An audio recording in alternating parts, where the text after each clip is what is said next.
Philippe Poisse, Nicolas Berjohan, bonjour. Alors, on vous a connus respectivement, toi contre la Coupe des Arts et toi sur le plan urbain. Mais vous vous êtes réunis à plusieurs et vous avez formé les E, c'est nous, un groupe comique, humoristique, d'intervention sketchique. Du moins si je lis le blog officiel de Jean-Marc Pujol, écrit par Michel Sidja. Alors, pourquoi l'humour et pas la politique ?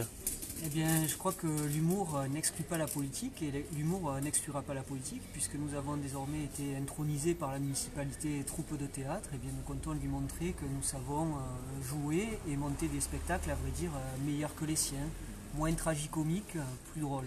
Oui, parce que on peut le dire, la mairie de Perpignan, c'est aussi, ils ont reformé une autre équipe de comédiens et d'humoristes des années 50 qu'on appelait les Branquignoles. Avec des gens qui ont la plupart du temps disparu.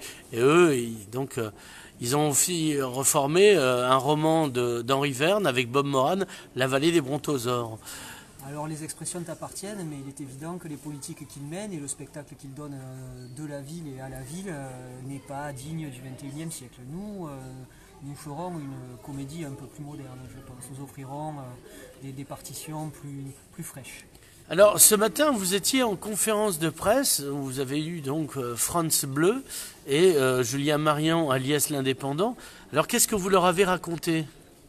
Pourquoi vous convoquez la presse ? Rapidement, et je laisserai Philippe ensuite expliquer l'événement en soi. Ouais. Nous, Perpignan, donc, qui est un collectif qui s'est constitué pour créer un projet qui donne envie aux Perpignanais à nouveau de s'investir civiquement et de croire que leur ville a un avenir politique. Ouais.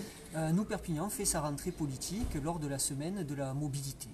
Et comme d'habitude, car nous en avons pris l'habitude maintenant, c'est pourquoi nous avons été intronisés troupe de théâtre, nous avons décidé de faire de la politique autrement et nous proposons aux Perpignanais de faire la politique autrement. Et qu'est-ce que ça veut dire ? Ça veut dire s'emparer des grands enjeux de la cité, parce que la mobilité, c'est un des grands enjeux pour Perpignan, c'est un des grands enjeux pour que Perpignan ne reste pas une ville de deuxième division, mais pour qu'elle se propulse vers l'avenir. Et il n'y a pas de pensée de la mobilité à Perpignan, et l'état des transports publics à Perpignan, et l'état de la voirie, et l'état de l'espace public à Perpignan est lamentable. Donc il faut penser cette transformation des mobilités. Penser, tu l'écris comment ?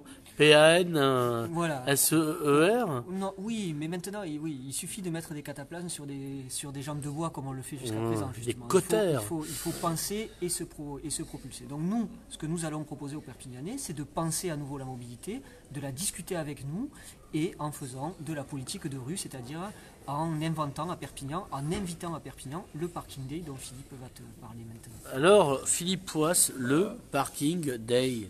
Donc ce sera vendredi à partir de 13h à 18h, donc sur une place qui n'est pas encore définie pour des raisons pratiques. Des raisons stratégiques et pratiques. Pour pas qu'ils envoient des Stormtroopers à la place. Il ne faudrait pas qu'il y en ait 20 bagnoles qui viennent se garer au dernier moment.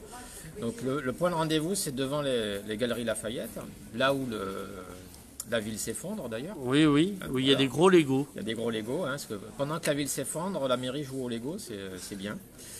Donc l'idée, c'est de vraiment avoir un moment festif de réappropriation de l'espace public et de l'espace qui est laissé à la voiture, qui est à Perpignan, comme dans beaucoup de villes, un espace gigantesque, avec énormément de problèmes sont posés, avec une dépendance qui a été créée artificiellement pour les habitants, qui aujourd'hui ont été renvoyés en périphérie, sont obligés de venir en voiture dans le centre, parce que c'est là que se trouvent les emplois, c'est là que se trouvent les commerces, enfin un centre un peu élargi, parce qu'on a quand même une couronne tout autour de Perpignan de zones commerciales qui ont tué le centre-ville et que la mairie veut continuer à développer. Après tout, ça rapporte de l'argent, enfin à quelques promoteurs, pas vraiment aux habitants. Donc tous ces habitants sont bloqués avec une voiture qui coûte de plus en plus cher, avec des politiques de parking qui sont une forme de raquette, et je resterai poli. Est-ce que tu n'aimes pas jouer au tennis ? Non, parce que après je peux avoir des expressions à base de gravier si tu veux. Ouais, voilà. À sec. Voilà. Et non, vraiment, le coût de la voiture ne cesse... Oui, mais pour ça, il y a le Perpigne, le patio du Perpigne. Oui, certes, oui. Qui aura bientôt en plus une extension de 5000 places. au nord de Perpignan. Voilà. Donc, on a vraiment aujourd'hui une politique automobile qui saigne à blanc les habitants, notamment les classes populaires. Et aucune alternative n'est proposée par la mairie. On a un réseau de transport en commun qui est une catastrophe. On a un réseau de pistes cyclables qui, d'après l'élu en charge du dossier... De pistes cyclables. De pistes. Ah, d'accord. Ouais. D'après l'élu en charge du dossier, ça vaut 3 sur 20. Il nous a déclaré ça publiquement la semaine dernière. Là, vraiment, il faut montrer aux gens, et de façon festive, et pas de façon théorique. Oui, parce qu'il n'y a que le rire qui peut gagner. Ouais. Ben, c'est surtout, faut leur montrer qu'on peut faire autre chose et aussi à un moment donné montrer aux habitants le ridicule des élus de Perpignan. Alors, Nicolas. Ouais, non, attends, Nicolas, je pense qu'il faut la refaire là parce que. Non, mais là, on est en direct. Ouais. Ah bon, on est. Mais oui, donc continue. Continue, mon grand. Non, ce que je voulais dire, c'est que voilà, outre voilà, les expressions graveleuses qu'on peut utiliser effectivement pour qualifier la politique de la municipalité, qui ne paraissent pas au niveau du débat, voilà, parce qu'à Perpignan, on a besoin de débats de qualité. Oui, mais c'est pour ça qu'il faut Philippe Poisse pour que tu relèves la grâce par rapport au graveleux du Philippe Poisse. J'y tiens beaucoup parce que justement, cette ville s'enfonce et il est temps de rediscuter des choses de manière. Avec le sérieux qu'elle mérite. Le Parking Day, c'est une initiative mondiale. Voilà. C'est l'occupation d'une place de parking pendant une journée, une demi-journée qui va permettre de discuter avec les Perpignanais de mobilité. C'est donc un acte, comme l'a dit Philippe, justement, qui doit être festif, mais qui doit être aussi un acte citoyen, un acte de partage d'expérience, un acte qui nous permette de nous projeter. Ce qui est très important, c'est que, j'insiste là-dessus, à nouveau, les villes qui réussiront demain, et Perpignan pour le moment est mal parti pour le faire. Oui, mais ce n'est pas son intention. Ce sont des villes qui ont pensé leur mobilité, qui sont sorties du tout voiture, qui sont revenues à la charge sur les formes de mobilité douce et qui les ont privilégiées. Ce qu'on appelle des slow city, voilà. Voire Florence. Voir Florence, voir Florence qui n'est pas une fille, qui est une ville en Italie. Voir Pontevedra qui a fait une révolution de ses modes de transport très impressionnante ces dernières années et qui est une ville qui était en décadence. Alors c'est où et qui est repartie. C'est une ville de Galice voilà. qui perdait des habitants, qui était étouffée par la circulation automobile, qui était devenue noire de pollution et qui a décidé de prendre des mesures fortes pour combattre la circulation automobile dans son sein, ce qui ne veut pas dire détruire les voitures, ce qui ne veut pas dire interdire, ce qui rassure les gens, châtier les gens, mais ce qui veut dire définir des périmètres d'action pour chaque mode de transport et faire en sorte surtout que les gens puissent sortir de la dépendance automobile qu'a signalé Philippe pour pouvoir circuler d'une autre manière en ville, à pied, à vélo, avec des transports en commun efficaces. C'est une nécessité de premier plan, c'est une nécessité sanitaire. Nous étouffons sous la pollution, c'est une nécessité économique. Seules les villes qui prennent ce tournant-là existeront au XXIe siècle, les autres seront déclassées.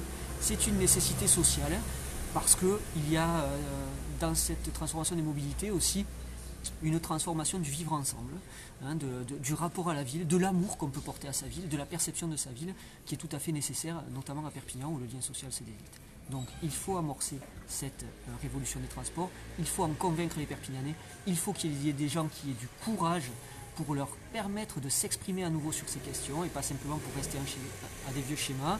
Et c'est ce projet de dialogue avec les Perpignanais et de projection, au sens de construire un projet d'avenir qui fait la force, je crois, de nous Perpignan aujourd'hui. Alors Philippe, quoi d'autre ? Il faut quand même, pour être sérieux et courtois 5 minutes, il faut prendre en compte un phénomène tout bête, c'est l'héliotropisme qu'on a dans ce département. Oui, on n'y vient pas par plaisir, on y vient pour le soleil. Qui fait que la population du département augmente d'à peu près 5000 habitants par an, donc une grande partie de ces nouveaux venus s'installe sur le territoire de Perpignan-Méditerranée. C'est-à-dire que la périphérie de Perpignan, qui aujourd'hui, le Perpignan-Méditerranée, c'est à peu près 200 000 habitants. C'est-à-dire que dans 20 à 25 ans, elle va prendre grosso modo 100 000 nouveaux habitants, si on se contente de rester sur les chiffres actuels, et les chiffres qui aujourd'hui ne sont pas bons parce que le solde migratoire des 20-40 ans est négatif. C'est-à-dire que le manque de dynamisme économique fait que cette population-là s'en va. Donc si on a un peu de dynamisme économique et qu'ils se mettent à rester, c'est plus 5 000 habitants d'augmentation, c'est 6 ou 7 000 par an. Or, si on augmente en 20 à 25 ans, si on augmente la population de Perpignan-Méditerranée de 50%, le besoin en voiture augmenterait de 50% aussi. Donc, ce qui veut dire que si on veut continuer à faire venir des gens dans le centre, et pas que dans l'hypercentre, ben, il va falloir créer des parkings. Et ces parkings, il n'y a pas beaucoup de solutions pour les créer. C'est soit on les met en périphérie et on crée un réseau de transport en commun efficace, soit on les met dans le centre, c'est-à-dire que des quartiers entiers devront être rasés pour laisser place à des parkings. C'est-à-dire des îlots entiers, c'est-à-dire là, par exemple l'avenue Torquatis devra être transformée en parking dans 25 ans. Sachant qu'en plus, il faut bien rappeler qu'on a une particularité en France, c'est que le premier frein à l'emploi, et ici on a plus de 15% de chômage, le premier frein à l'emploi c'est la mobilité. Donc ne pas penser à la mobilité, c'est l'assurance d'une augmentation du taux de chômage à moyen long terme. Je finirai pour ma part en disant que la municipalité de Perpignan, du point de vue de la mobilité, jusqu'à présent, elle n'a fait preuve d'aucune imagination et d'aucun courage. Voilà. Elle a encore une fois essayé d'enfumer les habitants en expliquant, M. Mac notamment, qu'on mettait en place un réseau de transport de haute qualité, quand il n'y a même pas une voie de bus dédiée dans cette ville où les bus puissent circuler. Donc on manque de courage, on ne veut pas affronter le problème de l'automobile et de la congestion automobile parce qu'on a peur de fâcher un peu, de perdre quelques voix immédiatement, mais c'est le travail des pouvoirs publics, c'est le rôle des pouvoirs publics d'orienter les politiques et de faire changer les modes de vie, surtout aujourd'hui où on en a besoin. Ce courage, il faut l'avoir. Et ce courage, politiquement, il est payant en général, parce que les villes qui ont amorcé cette révolution des transports, finalement, elles en ont bénéficié, et les édiles qui ont eu le courage de changer les modes de mobilité, finalement, ensuite ont été plébiscités par les habitants parce que la ville se porte mieux quand on le fait. Donc il faut du courage à Perpignan pour poser ces questions à nouveau, il faut du courage pour les affronter, et c'est le sens de notre démarche que de dire aux Perpignanais, voilà, il y a des gens là qui ont du courage, il y a des gens qui veulent parler avec vous, il y a des gens qui vous proposent quelque chose de mieux. Philippe Poisse, Nicolas Berjohan, merci et à bientôt pour le Parking Day.